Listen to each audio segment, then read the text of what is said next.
আপনি কি কখনো এমন একটি রাত কল্পনা করেছেন যেখানে চারদিকে শুধু বালির ঝড়, আকাশে কোনো মেঘ নেই, আর একটি অসহায় পরিবার তাকিয়ে আছে আকাশের দিকে এক ফোঁটা রহমতের আশায়, যেখানে ক্ষুধা আর তৃষ্ণা একসাথে বুক চেপে ধরে, আর মানুষের সব শক্তি শেষ হয়ে যায়, কিন্তু ভরসা শেষ হয় না, আল্লাহর উপর ভরসা। মক্কার উত্তপ্ত মরুভূমি, দিনের বেলায় সূর্যের আগুনে বালি যেন জ্বলতে থাকে, আর রাতে ঠান্ডা বাতাস শরীর কাঁপিয়ে দেয়। সেই নির্জন বালুর মাঝেই ছোট্ট এক পরিবার, একজন বাবা, একজন মা আর তাদের ছোট্ট শিশু। বাবার নাম ছিল আব্দুল্লাহ। তিনি ছিলেন এক গরিব কিন্তু পরহেজগার মানুষ। প্রতিদিন সকালে দূরের এক কূপ থেকে পানি এনে বিক্রি করতেন, আর সেই টাকায় সংসার চলত।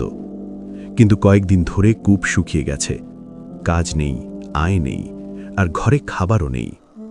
সেই দিন বিকেলে সূর্য যখন ধীরে ধীরে ডুবে যাচ্ছিল, আব্দুল্লাহ ক্লান্ত শরীরে ঘরে ফিরলেন। তার হাতে কিছুই নেই, চোখে ছিল লজ্জা, কষ্ট আর অসহায়ত্ব। তার স্ত্রী আয়েশা দরজার পাশে বসেছিলেন, কোলে তাদের ছোট্ট সন্তান, যে ক্ষুধায় কাঁদতে কাঁদতে এখন নিস্তব্ধ হয়ে গেছে, হয়তো কাঁদার শক্তিও আর নেই। আয়েশা ধীরে ধীরে বললেন, আজও কিছু পেলেন না? আব্দুল্লাহ মাথা নিচু করে বসে পড়লেন। তার গলায় শব্দ আটকে গেল, না, আজও কিছুই পাইনি। এক মুহূর্তের জন্য চারদিকে নীরবতা নেমে এলো, শুধু দূরে মরুভূমির হাওয়া বয়ে যাওয়ার শব্দ। শিশুটি হালকা কেঁপে উঠল, তার শুকনো ঠোঁট যেন পানির জন্য চিৎকার করছে, কিন্তু শব্দ বের হচ্ছে না। আয়েশার চোখে পানি চলে এলো। তিনি শিশুটিকে বুকে জড়িয়ে ধরে ফিসফিস করে বললেন, হে আল্লাহ, তুমি তো সব দেখছ, আমরা আর কতটা সহ্য করব? আব্দুল্লাহ ধীরে ধীরে উঠে দাঁড়ালেন, বাইরে তাকালেন। অন্ধকার নামছে, আর আকাশে তারা জ্বলতে শুরু করেছে। তিনি বললেন, আমি আবার বের হচ্ছি, হয়তো কোথাও কিছু পাওয়া যাবে। আয়েশা তার হাত চেপে ধরলেন। এই রাতে, মরুভূমিতে, এটা বিপজ্জনক। আব্দুল্লাহ মৃদু হাসলেন, কিন্তু সেই হাসির পেছনে ছিল গভীর কষ্ট। বিপদ তো ঘরেই আছে, আমাদের সন্তানের ক্ষুধা। তিনি বাইরে পা রাখলেন। ঠান্ডা বাতাস তার মুখে লাগল, কিন্তু তার ভেতরের আগুন নিভল না। মরুভূমির অন্ধকারে তিনি হাঁটতে লাগলেন, এক পা, দুই পা, প্রতিটি পদক্ষেপ যেন আশা আর হতাশার মাঝামাঝি কোথাও। হঠাৎ দূরে তিনি একটি ক্ষীণ আলো দেখতে পেলেন। মনে হলো কেউ হয়তো আগুন জ্বালিয়েছে। তার হৃদয়ে একটুখানি আশার আলো জ্বলে উঠল, হয়তো আল্লাহ আমার জন্য কিছু রেখেছেন। তিনি দ্রুত সেই আলোর দিকে হাঁটতে লাগলেন, কিন্তু যতই কাছে যাচ্ছেন ততই মনে হচ্ছে পথটা কঠিন হয়ে যাচ্ছে। বালু পায়ে আটকে যাচ্ছে, শরীর ক্লান্ত হয়ে পড়ছে। এদিকে ঘরে আয়েশা একা বসে আছেন। শিশুটি তার বুকে নিঃশব্দে শুয়ে আছে।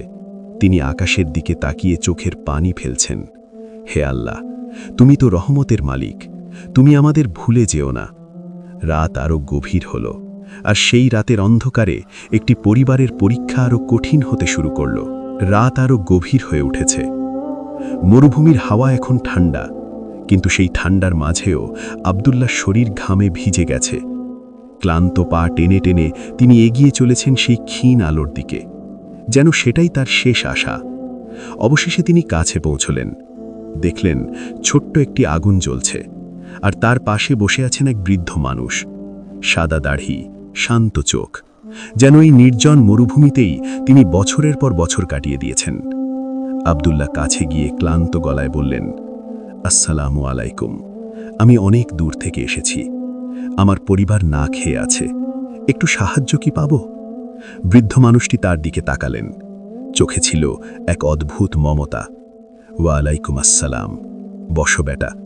তিনি একটি ছোট পাত্র এগিয়ে দিলেন, তাতে সামান্য পানি আর কিছু শুকনো খেজুর ছিল। আব্দুল্লাহর চোখে পানি চলে এলো। এটা তো অনেক, আল্লাহ আপনাকে উত্তম প্রতিদান দিন। তিনি তাড়াতাড়ি খেজুর আর পানি নিয়ে নিলেন, কিন্তু নিজে কিছু না খেয়ে বললেন, আমার সন্তান, সে খুব অসুস্থ, আমি এগুলো ওদের জন্য নিয়ে যাচ্ছি। বৃদ্ধ মৃদু হাসলেন, যাও, আল্লাহ তোমাদের সাথে আছেন।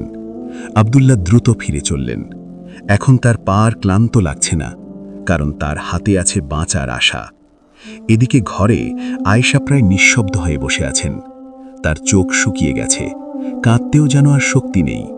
শিশুটি খুব ধীরে শ্বাস নিচ্ছে, প্রতিটি শ্বাস যেন শেষ শ্বাসের মতো। হঠাৎ দূরে কারো পায়ের শব্দ। আয়েশা মাথা তুলে তাকালেন। আব্দুল্লাহ। দরজা খুলে আব্দুল্লাহ ভেতরে ঢুকলেন।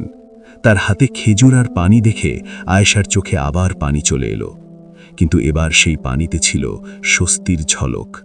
আলহামদুলিল্লাহ। তিনি তাড়াতাড়ি শিশুটির মুখে একটু পানি দিলেন। শিশুটি ধীরে ধীরে চোখ খুলল, তার শুকনো ঠোঁটে যেন জীবনের ছোঁয়া ফিরে এলো। আব্দুল্লাহ ও আয়েশা একে অপরের দিকে তাকালেন। তাদের চোখ ভিজে গেছে, কিন্তু সেই চোখে এখন কৃতজ্ঞতা। আব্দুল্লাহ আকাশের দিকে তাকিয়ে বললেন, হে আল্লাহ, তুমি আমাদের পরীক্ষা নিয়েছ, কিন্তু তুমি আমাদের একা ছেড়ে দাওনি। আয়েশা কাঁপা কণ্ঠে বললেন, আমরা ভেবেছিলাম সব শেষ, কিন্তু তুমি তো সবকিছুর মালিক। তুমি চাইলে অন্ধকার রাতেও আলো এনে দাও। শিশুটি হালকা করে নড়ল, যেন সেও বুঝতে পারছে আল্লাহর রহমত কত বড়। সেই রাতের কান্না ধীরে ধীরে পরিণত হলো কৃতজ্ঞতায়, আর সেই কষ্টের মুহূর্ত হয়ে গেল এক বড় শিক্ষা। যখন মানুষের সব দরজা বন্ধ হয়ে যায়, তখনও একটি দরজা খোলা থাকে, আল্লাহর দরজা।